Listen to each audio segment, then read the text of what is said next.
Welcome to Faith-Filled Investing, the podcast where faith and real estate intersect. Join host Owen Cooper as he interviews real estate investors who are also strong believers in Jesus. Get inspired by their stories and discover how they live out their faith in the workplace. Learn practical tips and strategies for successful real estate investing. Whether you're a seasoned investor or exploring alternative ways to grow your wealth, this podcast will motivate, educate, and connect you with like-minded Christians in the real estate industry. Tune in to Faith-Filled Investing and join the movement of faith-driven real estate investors. Welcome to Faith-Filled Investing. I'm your host, Owen Cooper. This week we'll be hearing from Reggie Collins to learn about his faith journey, his real estate journey, and how those two have intersected. So, Reggie, thanks for coming on today. Hey, thank you, Owen. It's good to be here with you today. Yeah, I think you're one of the first people I connected with in the Warrior real estate group that we're in. And one of the first things that stood out to me was how you just were kind of really open about your faith and answering a question or something. And that's what started this whole relationship between us. Yeah, I was glad to actually run into you and start developing a relationship, because it's important for us as we get out into the business world to make sure that we make alliances with people who are similar in their faith walk that can help us as we go through, very difficult times in the process of doing real estate. And we have to know that there's an ultimate goal that's more important than the accumulation of assets here on this earth. There's an eternal reward that we're truly working for. Yeah. And I think it's so important to have, like you said, just like-minded people. Obviously, everybody align in your goals and values, but also just to be reminded of that. Because I think in the real estate space in particular, there's just lots of, fancy-looking cars and nice houses, and it's just easy to get caught up in the world that could be. Absolutely. Yeah. So what kind of fancy car are you driving? My favorite is a 1991 Nissan King Cab. It's got like 260,000 miles on it. It's the envy of the neighborhood. So I try to keep it under lock and key so nobody will try to take it away from me. Oh, that's awesome. I love it. Yeah. So let's break down the stereotypes, right? So, yep. So tell me a little bit about your journey with Jesus. What's that look like in your life? Yeah. So I guess just like with everything in real estate, it's all about the foundation, right? So even for my faith walk, the foundation was built when I was a toddler. Essentially, I had a babysitter that was very instrumental in making sure that she presented the word to me in biblical stories and etc., so that I would have that foundation. Growing up as a child, we didn't attend church every Sunday. We weren't quite as bad as Christmas and Easter types, but it wasn't an every Sunday type of activity for us. And as I grew, I continued to kind of not necessarily be in the world per se, but just not have my Christian focus as a focus for my life. And when I got out of college and I started dating a young lady, she invited me to church. And so I went. Obviously, I'd heard the word before on many different occasions and just had not done, living by worldly standards. I would consider myself not a bad person per se, but that's not what it takes to get into the kingdom, right? You have to accept Jesus Christ as your Lord and Savior to be welcome into that fold. And so I hadn't really done that in a real way.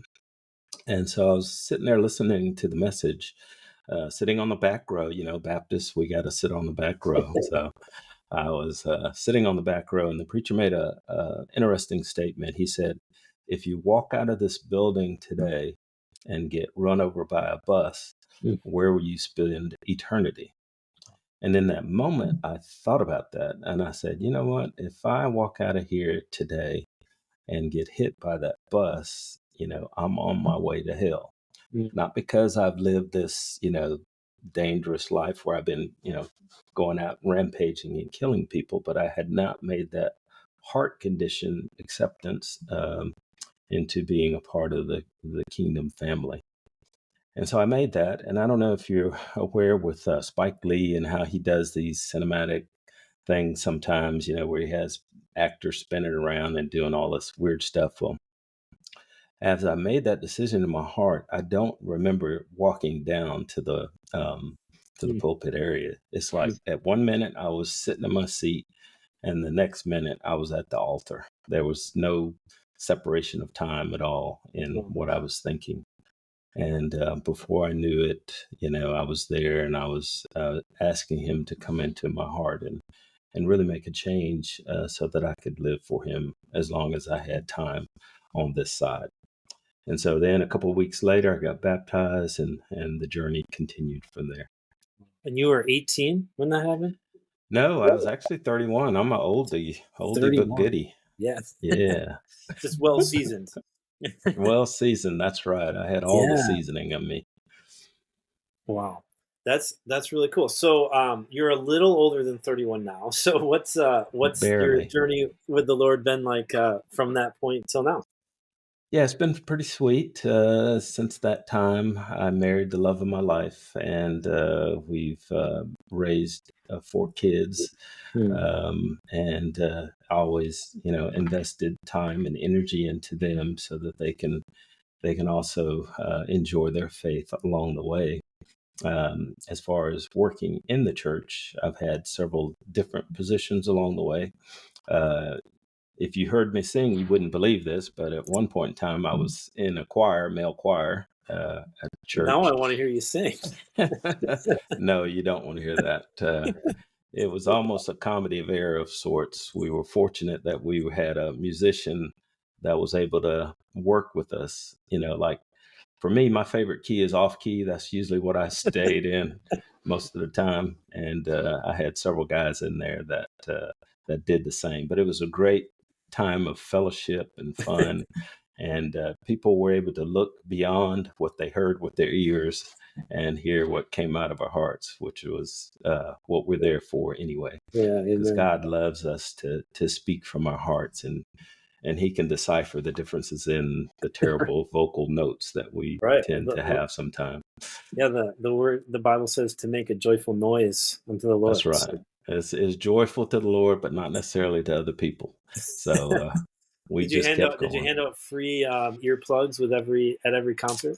Well, there were some people that would put their fingers in the ears and that kind of thing, but we made it through, and it was actually a very good experience. And then I also joined a deacon's ministry and started really reaching out. And there were a lot of things, obviously, that I enjoyed about that. You get a chance to be a part of people's lives when they're at their most crucial points, whether it be the joy of having a baby or the death of a loved one. You can intersect in people's lives and show them that, yes, there is things that happen. We were told that on this side there will be trials and tribulations, and be of good courage, because we know the one who has control of all things. So if it is his will for us to make it through an illness or to make it through a situation, we do. And if it's his will that we don't make it through, then that's what we have to learn to accept, to live our lives in a way that pleases him and glorifies him. That's good. I just was meeting with a pastor yesterday, and he's talking about kind of mercy ministries, deacon ministry type things, and saying, people will often come for money or looking for a certain physical thing. And sometimes they can meet the needs and sometimes you can't, but realizing that, if you need money, you're going to need it again tomorrow, right? It's just, that need's never going to go away. But what we really need is something that lasts for eternity, relationship with the Lord. And I think keeping that perspective, specifically when you're doing sort of mercy ministry and there's lots of needs, because the needs never go away. They just keep coming. Yeah. It's good. Okay, so now tell me a little bit about how you got into real estate and what that's looked like in your life. Yeah, so that's an interesting journey too. So I worked in the nuclear power industry for 34 and a half years and retired. I was a training manager, so I was responsible for making sure that we had our programs up for chemistry techs and health physics techs and engineering folks. And I really felt like I had done all in that arena that I wanted to do, that, God had something different for me to do. So I started really looking out and listening to podcasts and et cetera to see, what was next for me. And obviously thought about single family homes. I've owned several single family homes over the years, and started doing the math and saying, wow, you know what? I'd have to have a zillion single family homes for this to work. And then each one of them obviously would be different, different HVACs, different electrical systems, the roofs were different, et cetera, et cetera. And so the thought of doing single family homes didn't really interest me that much. And I started looking into multifamily assets for the scalability of that. And so I started listening to podcasts, ran across the mastermind that we're a part of, and really got interested in going forward with that. And have really enjoyed the journey so far. I've really met some very interesting, like-minded people who have helped to expand my mind into what is possible for us. In my generation, we were told to, finish high school, either get a job, go to the military, go to college, and then get a job, work for 30, 40 years, retire, and hope you have enough money to make it till you die. But there's a different way to live that out. And real estate can definitely be a vehicle to help with that, not only with our own needs, but the needs of our communities, our churches, and our world altogether. So it's just been interesting to this point. Yeah.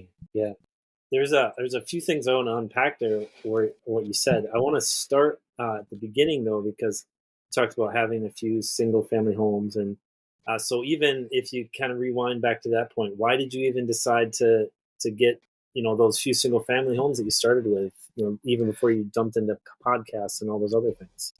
Well, those weren't investment vehicles. The original reason for purchasing was to actually stay in them, and it just kind of evolved over the years into something that I knew, because I always had a bad taste in my mouth about renting to others.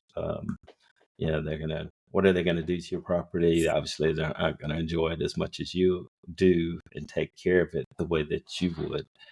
And so that's one of the things that I had to kind of overcome too in my mind. But just the idea of, I think about all the houses that I've had over the years, each one of them is a different animal, and so if you think about, a problem with the HVAC unit, air conditioning system, et cetera, each one of them have a different, HVAC, each one had a different electrical system, it's just much more difficult to work. Yeah. One way I think about it, if you have 100 single family houses and a multifamily apartment building with 100 units in it, and you have to replace the toilets, right? You can just buy 100 toilets, hopefully at bulk, and get a discount in the apartment building. They're all going to be the same. They're all going to be hooked up the same. In those houses, like you said, they're all different. They're going to be plumbed a little differently. Some might have to be low, higher, whatever. So, and that's just then multiply that times everything else. Yeah. And then you think about like the roof alone is a killer, because you can replace one roof on that 100-unit multifamily, or you can replace 100 roofs. And absolutely, it's not quite 100 times more expensive, but it's going to be close. Yeah, economies of scale. Yeah. That's pretty cool. So I think it sounded like you really kind of got into the economy of scale, just doing the math and then listening to podcasts and kind of seeing that. So what are some podcasts other than this one, of course, which is life changing?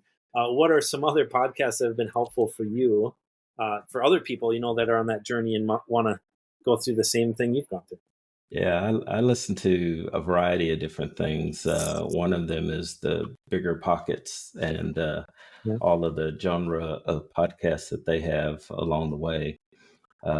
There's a lot of guys that have niches, like some do capital raising, like Hunter Thompson.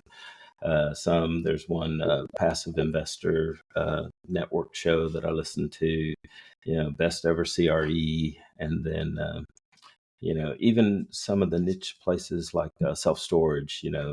Scott Myers has a self-storage podcast that I listen to.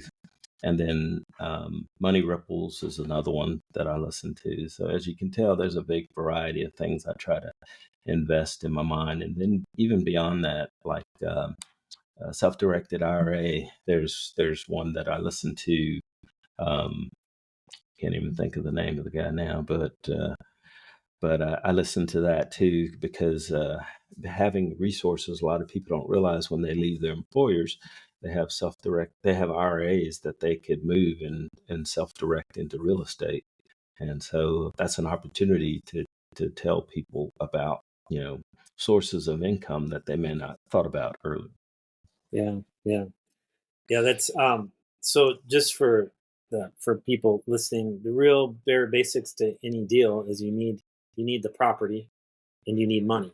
So you can do that with you can help people find money, and there's a lot of different ways to get money. And I think part of it with multifamily is that you can it doesn't have to all be your money. You can pool money together. And then to your point with self-directed IRAs, a lot of times people say, I don't have any money. Well, but I've been paying in this retirement fund for years, right. Realizing there's actually a lot of money there, and you can direct it if you have the right kind of IRA. Yeah, absolutely. Have you done any investing with self-directed IRA yourself personally? Yes, that's how I've, right now I'm in a couple of limited partner deals, and I've used my self-directed funds to get into those. I tested the waters and gone into self-storage.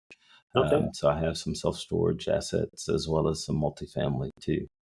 And then, if you're looking for tax benefits, there's definitely opportunities to invest in oil and gas resources. And there's great benefit there too. Yeah, interesting. So you have some on oil and gas as well? Yes. Yeah, very cool. I have not dove into that world at all. So if anybody wants to do that, talk to Reggie. That's right. Yeah, that's fascinating. We should have another conversation about that at some point. So there's the other thing that you mentioned I want to come back around to was this whole mindset concept of this sort of understanding of this is how to go through life, or this is the path you should take, and then realizing that there's different ways and there's other paths to take. What have been sort of some kind of aha moments or eye-opening things that have been really helpful for you along that mindset journey? Yeah, like we've discussed in our mastermind, there's, hearing other people talk about the things that they're doing and what they've experienced, expand your mind. For example, if you think, wow, having a 20 unit apartment complex is a huge thing, and then you talk to someone who has, a 200 unit building here and 150 unit there and 300 here, and you realize, oh, all of this is possible, but you got to expand your mind into what is possible and how to achieve those goals. And one of the best ways to do that, obviously, is partnerships. And so if you get into a mentoring program or have a mentor, that mentor can help you to navigate through that whole process so that you can be successful and not only improve the life of you and your family financially, but it also to provide opportunities for others to see a different financial avenue that they can go down that will make for more available assets that can benefit them and the community as well as the kingdom.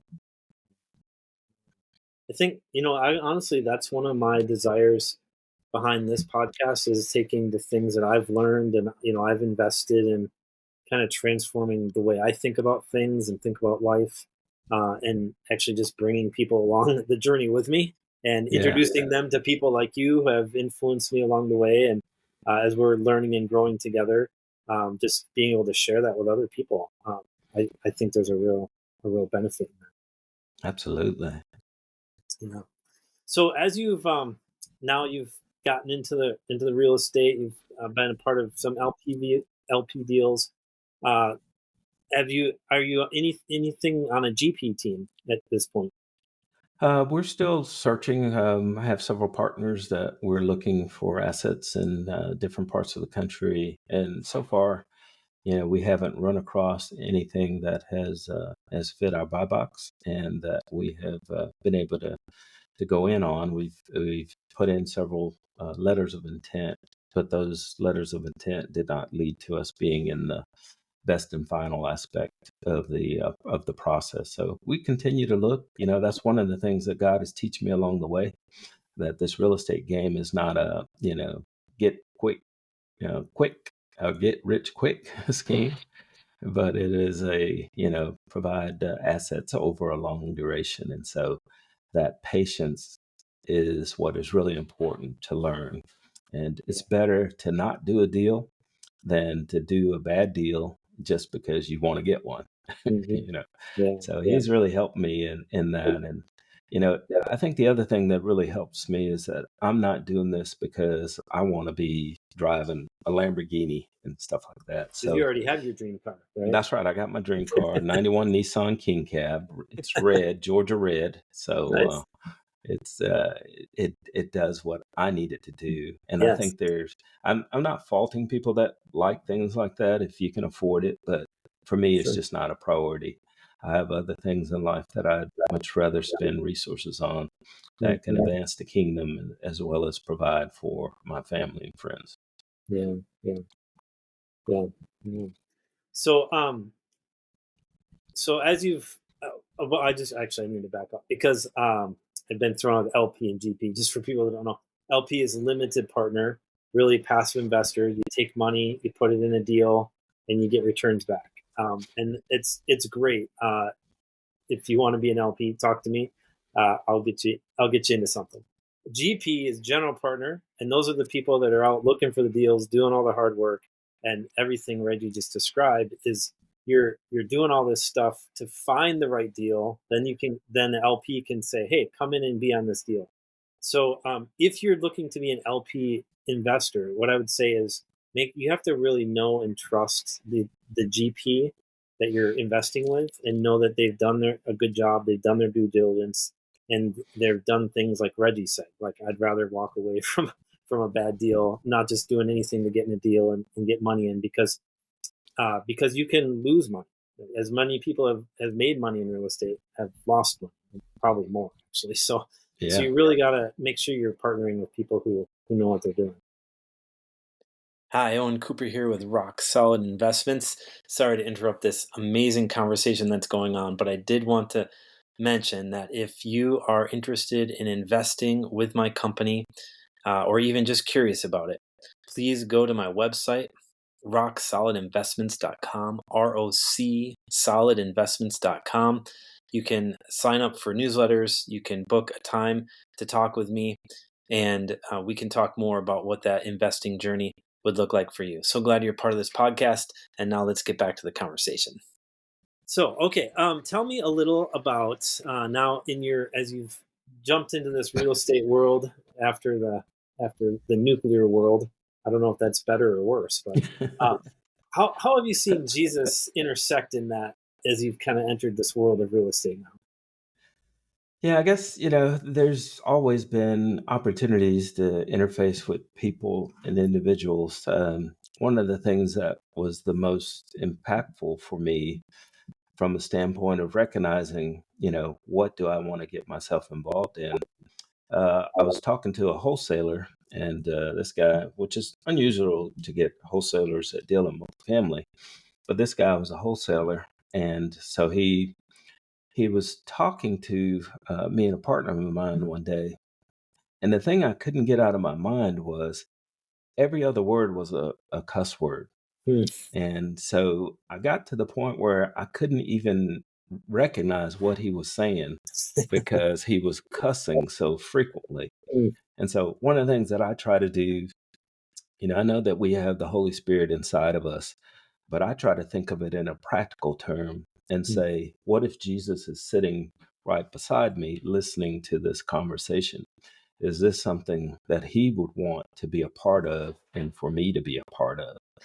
And it just got to the point where I said, you know what, there's no deal that he could bring to me that would be good enough for me to go into business with him, because we don't have similar values.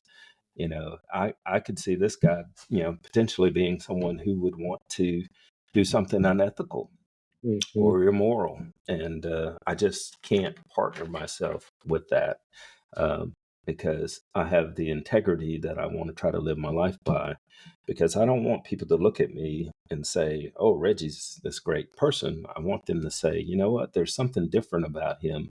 And that opens up the avenue to say, well, what is it? Well, it's the Holy Spirit operating through him, and it's not him himself. Yeah, that's good.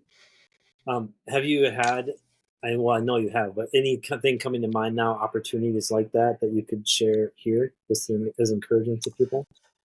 Well, one of the things, obviously, as I interface with people and they find out what I do, then, it's not my first obligation to mention to them about real estate unless they, obviously have an interest in that. But it's about setting the table for, just finding out and having decent conversation with folks and recognizing what is their need.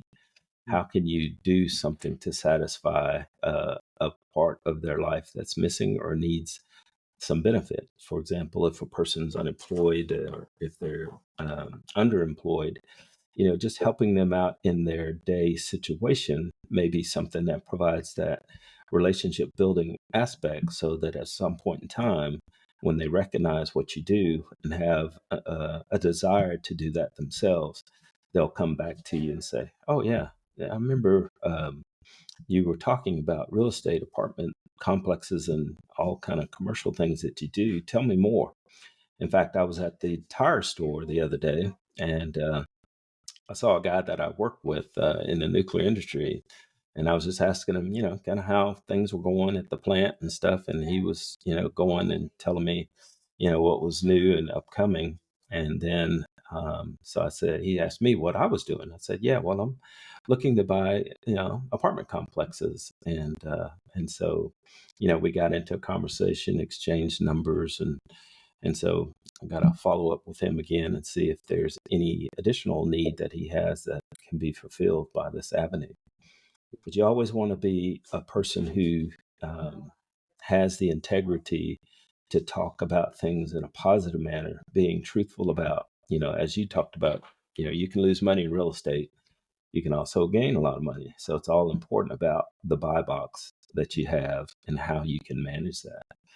And then obviously you get the opportunity to, as people see and witness what your character is like, and then they have a desire to know what you do in your spare time. And that's when the opportunities envelop that, I'm really a Christian. And so at any day and time, the Lord can decide that my time is up here. And I don't dread that, because I know what my eternity looks like. And, where do you stand with Christ? If you died today, just like the preacher told me, where will you spend eternity? That's cool. That's good. Yeah, the Lord use all sorts of those opportunities, and I think I love that perspective. Like, just as you're out living your life and going about your thing, your daily life, opportunities come, and yeah, when God can use us, for sure. Absolutely. So, specifically in real estate, what sort of challenges have you encountered that you've had to overcome? Well, been a whole bunch of, there was a house that I was rehabbing several months ago. And, whenever you're dealing with contractors, you can sometimes run into some challenges there with people doing what they said they're going to do, doing it with the right time frames, and et cetera. So that rehab was challenging. But one thing I recognized is the end result is what I'm looking for. So I don't expect a straight path to get to the end. It's going to have a lot of curves and dips and hills and mountains and valleys that Just like life. you just have to overcome. Yeah, that's life itself. And so you just deal with those and keep moving on to achieve the goal. It doesn't distract you from the goal. It just makes it just another thing to overcome. I mean, Jesus told us in this world you will have trials and tribulations, but don't get discouraged by that. Just know what the eternal goal is, and you read the Bible, go to Revelations, and see how the thing ends, and there's where our confidence is. Yeah. No, that's good. So did you finish the rehab? Yes, actually I did, and it turned out great. Looks good. You would never almost even recognize the house after it was done, but it was a good deal. It was challenging, but like I said, it was good. That's great. And now I didn't even know you did rehabs. That was just another Well, thing you do. yeah, just that's not one of my favorite things to do, but Okay. you know, Just saw an the opportunity and that's right. jumped The into it. opportunity presented itself as a way to get this property done. So Yeah. did it. I do feel like that happens. I don't know how frequently, but when you're sort of looking to mention your buybacks box and you're looking for a certain thing, that there'll be some opportunity that's just like not exactly in there, but man, it's just so good. It's like, okay, I I can make money doing this, so why not? Let's jump into that and go there. And it's close enough to what you're trying to do that is still going to get you experience. Yeah, and even with the multifamilies, for the most part, apartment complexes greater than 100 um, units has really been difficult. There hadn't been very much deal flow in 2024, and Yes. we're expecting deal flow to increase in 25 and 26. But so you have to kind of navigate a little bit differently, and maybe look at smaller units. We're looking for smaller units right now, and trying to find units that are close to each other so that we can still make use of economies of scale and Yeah. use potential opportunities there. But it's whatever God's will is. We'll just keep doing what we have to do and let Him handle the rest. It's up to Him how successful we will be. It's just up to us to stay in His will and do what He wants us to do. Like so many other things in our lives, a lot of times we feel like we have a lot of control and authority over, if I take these actions and do these things, and we have to do our part. We recognize that there's actually very little that we can do without God just intervening and doing it. That's I right. mean, even waking up this morning, right, taking a That's breath, right. for having health, and then it doesn't change finding a real estate deal or having a job. Mm-mm. All those things they all have to come from the Lord, or it's not That's not right. gonna work. Yeah. So, if there's someone who's listening who is considering investing in real estate but hasn't started yet, what would you say to them? I'd say you need to get with Owen and learn as much as you can. Find, find a mentor, someone who could help you. First of all, pray about it and see, is Mhm. this really what God wants you to do? It may not be. Real estate is not for everyone. And there are aspects that you can make it. For example, you can be active and try to, be a general partner, as we talked about earlier, Mm. or you can be passive and just provide funds that help others do that. Now, obviously, you still need to get your education about the asset class that you're thinking about going to. Look for a mentor that can help you get started and educate yourself, whether it be through podcasts or going to meetups and etc. Ask a lot of questions.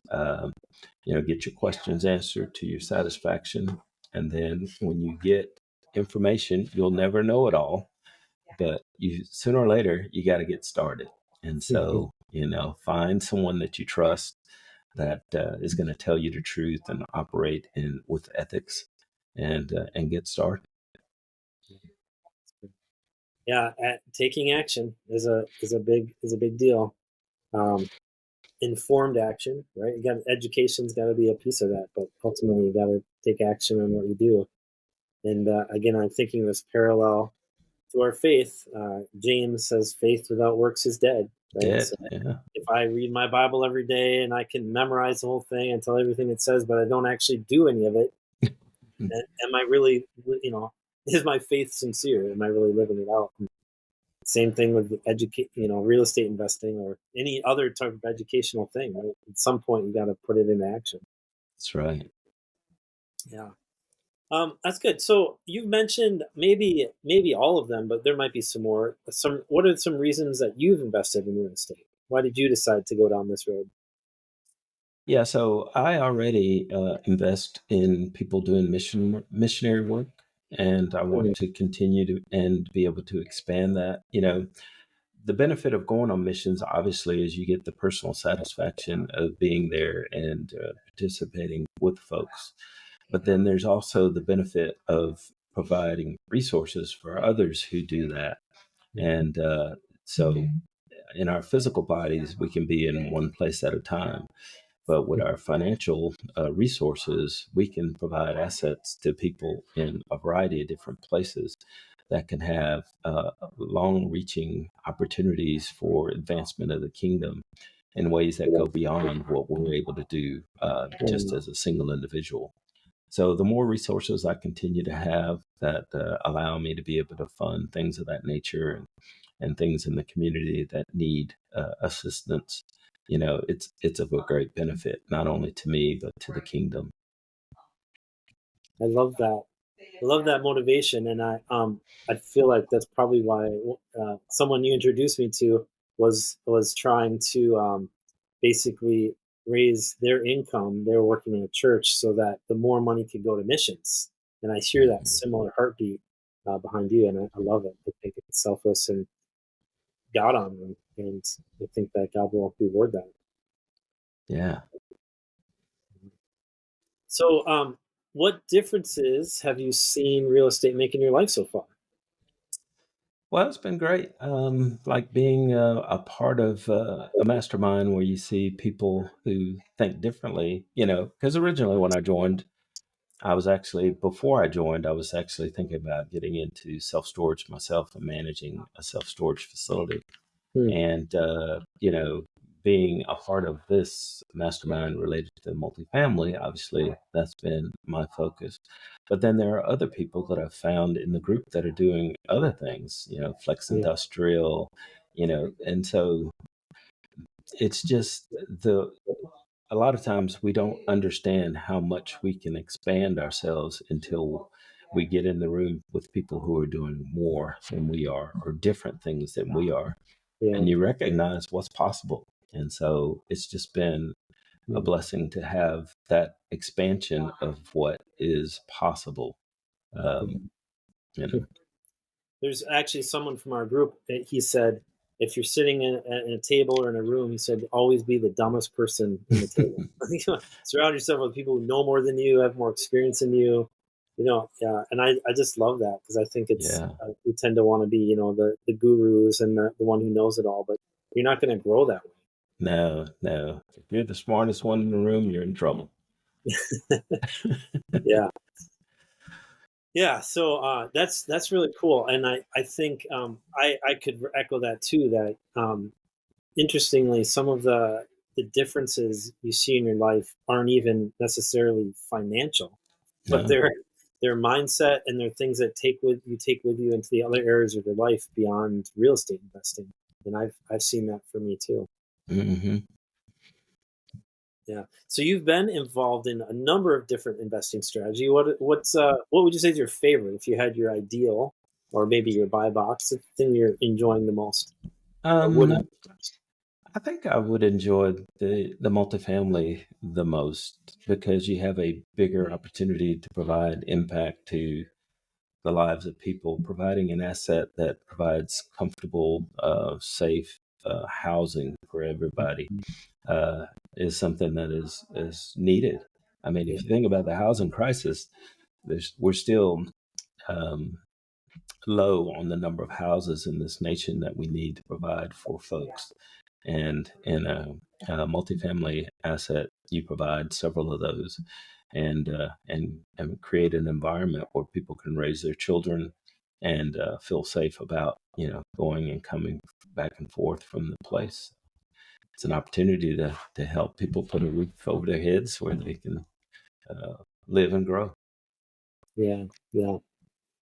I think I get excited about that too. Interestingly, one of the first deals before I even got my single family portfolio that I almost got into, I was the second highest bidder, was for self storage, and I would have been happy with it, I'm sure. But I'm kind of glad that the Lord kind of directed my world in a different way, and I think I really enjoy the people interaction, and there's everybody needs a place to live, and Yeah, that's just the reality. So it feels very, very real and very human. absolutely. Yeah. Yeah, it's very cool. Well, so this other part of your life, what's been something that's been exciting or interesting that you've been in your life lately? Well, next week we'll be celebrating our 30th wedding anniversary. Oh, So my congratulations. wife has put up with me for all these years. It's been just a blessing as we look back at how God has protected our family. Yeah, it doesn't feel like 30 years. It feels more like 30 days. It's Hmm. just gone by that fast. And, I can't wait to get to heaven I thank him now while I'm on earth, but to be able to shake his hand for, you know, for being able to give me this mate that I've enjoyed my life with and shared my life with for the Hmm. last 30 years. Oh, that's really precious. Are you doing something special to celebrate? Yeah, we're planning to go somewhere. Wintertime is not always the greatest time to go somewhere, so we're planning to do something special. We just hadn't decided what we really want to do. Are you going to come up to Wisconsin? That probably is not in the picture right now. She used to live in Milwaukee, so she knows what the winters in Milwaukee are like. Oh, well, I mean, We if you we live, actually got we actually got snow oh, last you did? Friday. Yeah. Yeah, You might have more than us. I don't know. We don't have a lot now, but we did hit exactly. double digits today, so Oh wow. Mm. it's pretty exciting. Yeah, we've been down in the 20s for a couple days, and in the 30s, which for us is Oh, like that's minus 30. yeah, right. Yeah, that's pretty crazy. Well, Reggie, thank you for this conversation, this time. I know every time I have one of these conversations, I know that it's a blessing to someone who's going to be listening, and also I need to give a shout out to you because I think you've helped line up for me two or three of my other guests on this podcast. So I just appreciate you as a friend and a fellow investor, fellow brother in Christ, and look forward to doing more real estate together as we go forward. Well, thank you, Owen. I've really cherished the relationship that we've built thus far, and I think there's a lot of kingdom work left to do, and I'd love to do it with you and help the kingdom that way. Thanks for joining us with another episode of Faith Filled Investing.